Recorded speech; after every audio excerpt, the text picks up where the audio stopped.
네, 성추행 피해 이후 조직적 회유 압박에 시달리다 극단적 선택을 한 공군 여중사 사건과 관련해 국방부 합동수사단이 중간 수사 결과를 발표했습니다.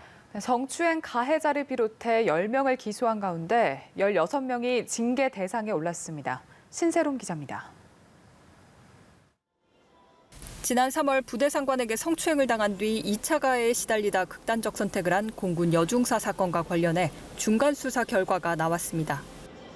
국방부는 지난달 1일 사건을 공군으로부터 넘겨받아 한 달 넘게 수사를 진행해왔습니다. 입건돼 수사 중인 22명 중 성추행 가해자인 장중사를 비롯해 2차 가해자인 노준희, 노상사 등 3명은 구속 기소됐습니다. 증거인멸 혐의가 있는 20전투비행단 정보통신대대장과 기타 혐의가 확인된 7명은 불구속 기소됐습니다. 현재까지 10명이 재판에 넘겨졌고 12명에 대한 수사가 진행 중입니다. 합동수사단은 이번 사건으로 인한 징계 조치도 밝혔습니다. 이미 보직 해임된 20비행단 군사경찰대대장과 국선변호인 등 6명에 더해 20비행단장과 정보통신대대장 등 9명에 대한 보직 해임도 의뢰할 예정입니다.